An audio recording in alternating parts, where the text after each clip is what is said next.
I think Paddy's making some noise. He's got a. I'm not sure the guy he's fighting. I think he's making some noise. Yeah. I like watching people with big characters, so I think he's exciting to watch. I want Paddy's streak to continue. I really do. Oh, dude, he's awesome. I think he's a great lad, and I've said some shit about him in the past, and I'll say some shit about him in the future, and I'll say some shit about him right now. But like, at the end of the day, I think it's pretty objective that Paddy is fucking fun to watch. Who's not jacked to watch Paddy Watch and talk and his hair bro, fluffing? Come on, bro. He got the look. He got everything. He's. I have to separate myself and my personal beliefs sometimes from just the facts. Of the matter. The lad got it. If his fight game can match his persona, I think you got someone solid there. No one's knocking me out. I've said it before. I'll say it again. I'm a Scouser. We don't get knocked out. Goes longer than 2.5 minutes, I'll be disappointed. He gets finished sharpish, lad. Sharpish. He's not on my level. It's as simple as that. He's garbage compared to me, lad.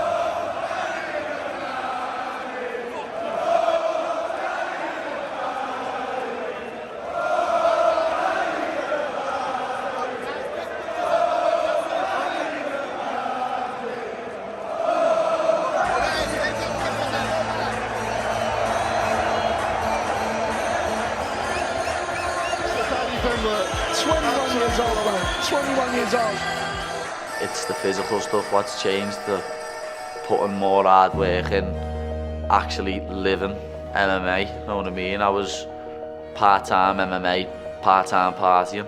I'm 1 in a billion. The opportunities I've got here from such a young age, and I was throwing it all away. I weren't putting everything into it like I'm saying, but now it's a lot different, you know what I mean?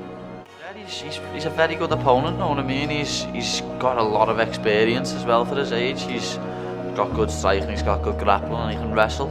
It doesn't matter who it is in front of me. I'm making a statement in this fight, I'm coming back. Like I said, you could have put Jens Pulver or BJ Penn in the prime in front of me, and it doesn't matter. I'm still going to beat them up.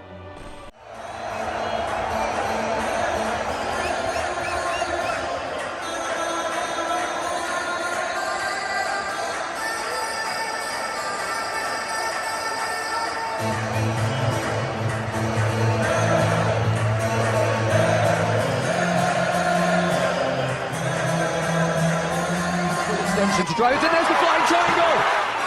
He's got the angle, he's got the extension. People that wouldn't concentrate on Cage Warriors normally would think, oh well, Conor McGregor held this belt, now this fella's holding this belt. Do you think that adds, like, opens you up a little bit so more people can kind of see you and things like that? It does a little bit, because people just go, oh, but Cage Warriors belt, oh, what's that? You know what I mean? People, oh, what's that? You know what I mean? Like it's lower than the championship, you know what I mean? People, they haven't got a clue about MMA, and they think that it's meaningless, this belt, but it's not, you know what I mean? It's the biggest promotion in Europe.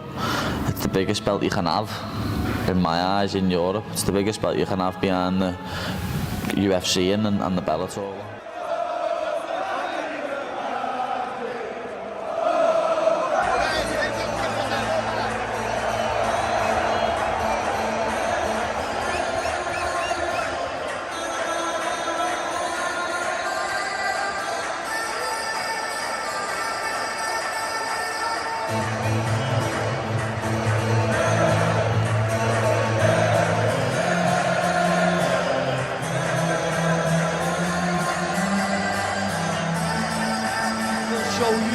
Baddy's not just a ground fighter. What happened? What happened? This left hook. That's what happened. Cage Warriors' new featherweight champion of the world, Paddy the Baddy Pimblett. You always said from day one this day was coming, and I suppose my question is, seeing as you knew it was coming, does it feel as good as you thought it would? Yeah, it does. It was inevitable. I was always going to end up with this title. No matter what, I've proved that I'm the best 145 pounder in the Cage Warriors division time and time again, and it's about time that I got something to show for it, know what I mean? It fits, know what I mean? It suits me, it's mine. Last few fights, it hasn't been me. I'll be honest, when I fought Johnny Frazier, if that wouldn't have finished in the first round, I might have looked like a bag of in that fight as well, but I got him out of there nice and fast. So we're talking to you today because you've got a fight next week, 20th of March, and that's David Martinez. From our discussions we've had over the last couple of weeks, you seem really, really fired up for this one, more than usual, I think. Is there a reason for that? Because I know what's happening, lad. I win this fight and the contract's going to be there for me, so he's getting finished in the first round, lad, one way or the other. First round, what method are you going for? I'm thinking knockout, lad, to be honest. I'm thinking I'm going to knock him out or TKO him, but as I said, lad, no matter where the fight goes, I'm better than him, so...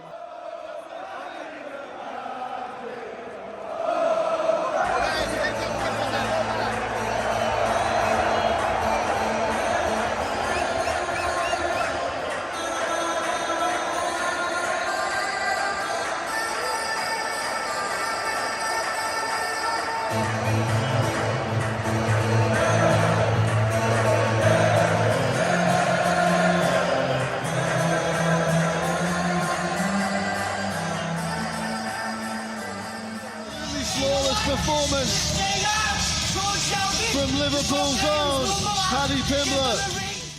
There's levels to this. There's levels to this MMA game, and no disrespect to David, but he's just not on my level. I'm levels above him, and I think I'm levels above the whole lightweight and featherweight division, to be honest. I watched the title fight last night and was just like, I'd beat both of these in a round. What do you think about the matchup here? A guy that is kind of a boisterous guy, talks a lot. Have you seen? I mean, what do you think about it? I think this fight is really good for me because he do all the work. Because I don't like to talk too much. Like all my life, I just go and fight and enjoy this. So he works for me. I feel like he talk blah blah. People like to see him.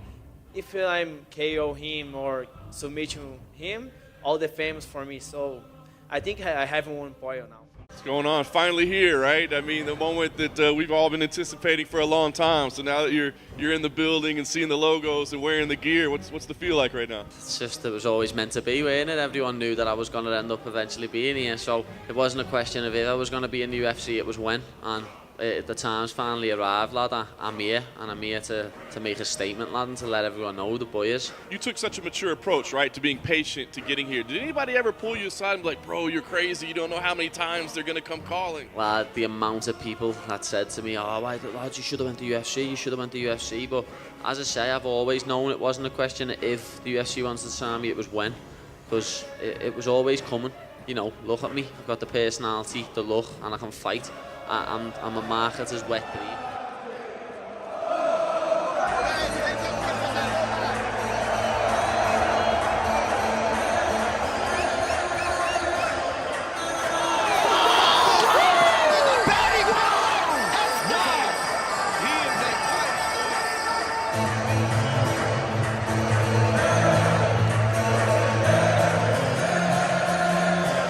What did I tell you, Mike? Me and you will be having this conversation after the first round finish. And what happened? Well, I'll tell you what happened. You almost got knocked out. You got caught with a beautiful left hook. You know me saying, lad, I'm a Scouser. We don't get knocked out. Hey, I take that all day. On my Instagram, I posted the face-offs yesterday from the heavyweight fight. Did 120,000 views on my Instagram. Paddy's face-off did 1.3 million. So all the talk going to this fight about his walk-in and all the listen, it's real. This kid's got a ton of hype behind him, and tonight he showed everybody that he's the real deal. You can't just win this fight. Like, this week has to be more than that. Like, it has to be like something bigger than just your average win.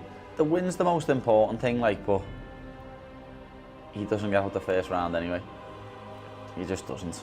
It's going to be a spectacular fight no matter what, because I'm going to come out and just dominate him.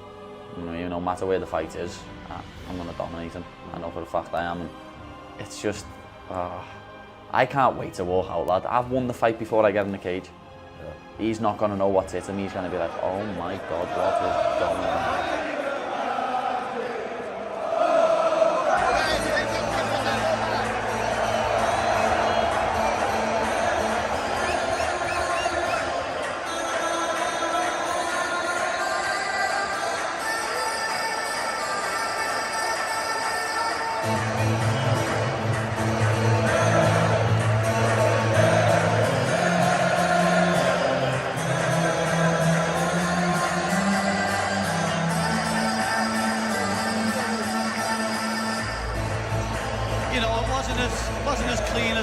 but are you not entertained? I'm never, ever in a boring fight, lad. I have to get a punch to the face to get woke up. I've got a nice little shine in the morning to prove it. See this arena, the O2? Too small, too small. Get me a stadium. Get us to Anfield and we'll fill it.